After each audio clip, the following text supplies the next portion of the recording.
আরাফাত রহমান কোকোকে শেখ হাসিনার চক্রান্তে সে এক ধরনের হত্যাকাণ্ডের শিকার হয়েছে। সরকার গঠনের পরে কোনো কোনো উপদেষ্টা কারো বিএনপির প্রতি অত্যন্ত বিরূপ ধারণা দিয়ে কেউ প্রকাশ্যে কেউ অপ্রকাশ্যে কথা বলছে।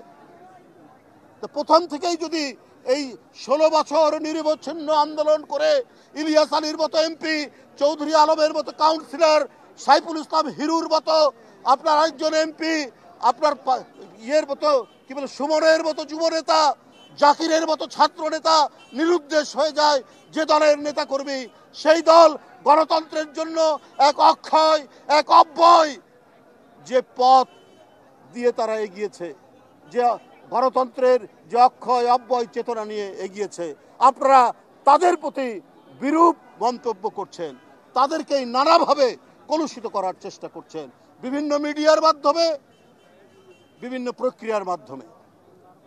বিএনপির নামে কেউ কেউ দুষ্কর্ম করতে পারে, কিন্তু তার বিরুদ্ধে যে পদক্ষেপ না হচ্ছে, প্রতিদিন বহিষ্কার, প্রতিদিন শোকজ নোটিশ, কারো পদ স্থগিত করা হচ্ছে, কই এগুলো তো ফলাও করে আপনারা লেখেন না, বলেন না।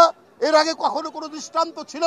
শামীম ওসমান যখন প্রকাশ্যে ধমক দিত, কই একটি লিডিং পত্রিকাও দেখিনি যে শামীম ওসমানের মতো একজন গডফাদার প্রকাশ্যে তার নিজের দলের কাউকে এবং বিরোধী দলকে যেভাবে হুমকি দিয়েছে এর বিরুদ্ধে তো কথা বলতে দেখিনি। এইরকম জেলায় জেলায় গডফাদার তৈরি করা হয়েছে। আর বিএনপির কারো নামে পত্রিকায় কোনো সংবাদ আসার সাথে সাথেই তার বিরুদ্ধে পদক্ষেপ নেওয়া হচ্ছে। এমনকি আওয়ামী লীগের বাড়িতেও যদি বিএনপির কোনো লোকের নাম পাওয়া গেছে যে সেখানে গিয়ে গোলমাল ভাঙচুর করেছে, সেখানেও আমরা ছুটে গেছি। এই দৃষ্টান্ত বিএনপি রেখেছে যে না, দলের লোকরা এই ধরনের আইন হাতে তুলে নেবে না। যাই হোক বন্ধুরা আমার, আজকের এই বেদনা ঘন দিনে আরাফাত রহমান কোকোকে শেখ হাসিনার চক্রান্তে সে এক ধরনের হত্যাকাণ্ডের শিকার হয়েছে। বন্ধুরা আমার, আমরা সেই দিনের সেই বেদনা ঘন স্মরণ করছি।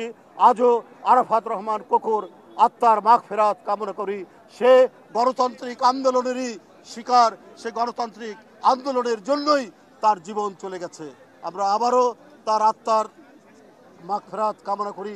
আল্লাহ যেন তাকে বেহেশত নসিব করুন এবং তার মা এদেশে বারবার যিনি গণতন্ত্রকে পুনরুদ্ধার করেছেন, মানুষের মধ্যে গণতন্ত্রের আলো যিনি জ্বালিয়েছেন, যিনি গণতন্ত্রের আলোর প্রতীক, তিনি আজকে চিকিৎসাধীন অবস্থায় লন্ডনে আছেন। আপনারা তার জন্য দোয়া করবেন, তিনি আল্লাহ যেন তাকে সুস্থতা দান করেন। আমাদের প্রিয় নেতা, দলের ভারপ্রাপ্ত চেয়ারম্যান, তার জন্য দোয়া করবেন। অনেক নিপীড়ন, নির্যাতন, অনেক মিথ্যা মামলা সহ্য করেও তিনি এই দলের নেতৃত্ব দিয়েছেন এবং আজ 5ই আগস্টের যে আমাদের আন্দোলনের বিজয়, তার পটভূমি, তার যে ভিত্তিভূমি যিনি তৈরি করেছেন তিনি হলেন তারেক রহমান। তার জন্য দোয়া করবেন। সকলকে ধন্যবাদ। খোদা হাফেজ।